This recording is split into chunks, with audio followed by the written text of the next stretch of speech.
রাস্তায় নামবে কেন দেখতে পাচ্ছি না? চোখের সামনে বিজেপি হয়তো আলাদা একটা দল, কিন্তু বিরোধিত, আপনারাও বিরোধিত, বিরোধীদের উপর আক্রমণ হচ্ছে, আপনারা সরব হচ্ছেন না কেন? বলুন শুভম। দেখুন, প্রথম কথা হচ্ছে পুলিশকে গুলি চালানোর প্রয়োজন পড়ে যখন ওই নদিয়া থেকে মুর্শিদাবাদ যখন একের পর এক এই সাম্প্রদায়িক হিংসাগুলো ছড়ায়, সেই সময় পুলিশের উচিত ছিল গুলি চালানো। আমাদের বাংলার ঐতিহ্য হচ্ছে 84-র যে শিখ দাঙ্গা, সেই দাঙ্গা এসে থেমে গেছিল আমাদের রাজ্যে বাংলায়, আমাদের শহর কলকাতায়। 92-এর বাবরি মসজিদ ধ্বংসের পরের যে দাঙ্গা, সেটাও থেমে গেছিল আমাদের রাজ্য বাংলায়, আমাদের শহর কলকাতায়। সুতরাং আজকে পুলিশের দায়িত্ব এই সাম্প্রদায়িক হিংসাগুলো রোধ করার জন্য প্রয়োজনে গুলি চালানোর। কিন্তু পুলিশকে আমরা দেখেছি সেই সময় কোনো কাজ করতে পারে না। কিন্তু পুলিশ যেটা করে সেটা হচ্ছে রাজনৈতিক এবং সামাজিক আন্দোলনগুলোর ওপর আক্রমণ নামিয়ে আনে। এবং তুমি যে কথাটা বললে যে বামেরা কি করছে, তুমি যদি একটু খোঁজ নাও, একটু চোখটা যদি খোলা রাখো, হৃদয়টা যদি বড় করো, তাহলে তুমি দেখতে পাবে যে আজকে গোটা রাজ্যে অলরেডি নির্বাচনের হাওয়া তো শুরু হয়ে গেছে।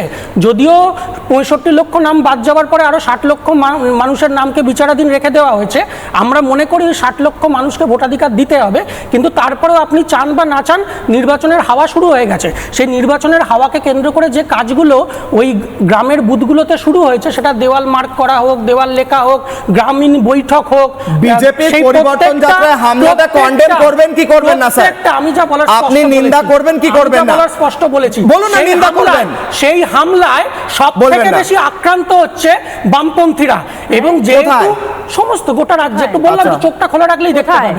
বলুন তো কয়েকটা জায়গা এই লাস্ট 7 দিনের মধ্যে তার জন্য আন্দোলনে নামেন না। শুধুমাত্র দেওয়াল বামেরা আক্রমণ করলে, বামেদের উপর আক্রমণ হলে রাস্তায় নামুন, অন্তত রাস্তায় নামুন, প্রেস কনফারেন্সের বাইরে বেরিয়ে আসুন। শতাধিক হামলার ঘটনা ঘটেছে। নাকি বি টিম হয়ে আছেন? না না, আসলে আমি নীলাদ্রি ব্যানার্জির কাছে আসার আগে একটা লাইন বলে তুমি বিষয়টা তুললে বলে শেষ করতে দাও। জাস্ট বিষয়টা হচ্ছে বামেরা আক্রান্ত হচ্ছে, কিন্তু এই রাজ্যের বিজেপি নেতৃত্ব, রাজ্যের এই বিজেপি নেতৃত্ব, এই শুভেন্দু অধিকারী হোক বা সদ্য মারা গেলেন মুকুল রায় হোক, অর্জুন সিং হোক, বা এই স্টুডিওয়ে যাদের সাথে দীর্ঘদিন বিতর্ক করি সেই সজল ঘোষ হোক, শঙ্কুদেব পান্ডা হোক, শুধু কেয়াদি বাদ দিয়ে তো সমস্ত রাজ্যের বিজেপি দলটাই তো তৃণমূল থেকে গিয়ে তৈরি হয়েছে, এবং তৃণমূল নিজের হাতে বিজেপি রাজ্য নেতৃত্বটা তৈরি করে দিয়েছে। তার ফলে বিজেপি নেতা এবং বিজেপি কর্মীরাই তুলনামূলকভাবে তৈরি করে দিয়েছে।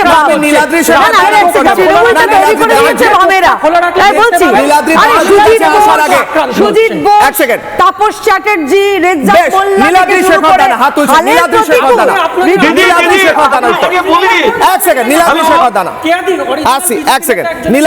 দানা রাজ্যের অরিজিনাল বিজেপি দিদি যে স্টুডিওতে বসে বলছেন, হ্যালো হ্যালো হ্যাঁ বলুন বলুন। হ্যালো, এই যে দিদি যে কথাগুলো বলছেন, পশ্চিম বাংলা সারা ভারতকে নজর দিয়ে দেখুন। 26টা রাজ্যের মধ্যে যতগুলো রাজ্যের সাধারণ নির্বাচন, উপনির্বাচন হয়েছে, ভোট যতই কাছে আসুক, যতই ভোটের কাছে ঢাকে পড়ুক, বলুন কোনখানে রক্ত ঝরেছে, কোনখানে গুলিগোলা চলেছে, কোন রাজ্যে গাছের পাতা নির্বাচনকে কেন্দ্র করে ঝরে পড়েছে? একটা দেখা। যত এই 34 বছর আমরা দেখেছি, যদি 1977 ক্ষমতায় আসার পর 5-7 বছর যেমন ভাবে চলেছে, তারপরে ক্ষমতা যখন ঘাড়ে চেপে বসেছে, আপনি বুদ্ধ যে ভট্টাচার্যের লাস্ট পর্যন্ত কিভাবে দিকে দিকে মানুষকে তার গণতন্ত্র অধিকারকে চাওয়ার জন্য পঞ্চায়েত অফিসে গেছে বলতে, সেই কৃষককে রাতারাতি বাড়ি থেকে তুলে নিয়ে এসে মেরে বাড়ির তলায় পুঁতে দিয়েছে, তাদের হার বেরিয়েছে, 100 দিনের কাজ করতে গিয়ে হার বেরিয়েছে।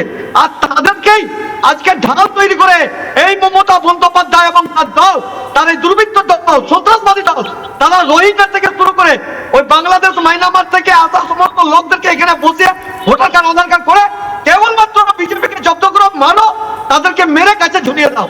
এখানে তিলোচন মাহাতো আমাদের রানীমানের, আমাদের ছাত্রমান্ডি, রানা পরিবারের 3 পরিবার। ভারতবর্ষের রাজনীতিটা শিখুন, সিপিএমের দিদি যে রয়েছেন শিখুন, আর বর্তমান যারা তৃণমূল করছেন ভারতবর্ষের রাজনীতি। আমি আসি হাত।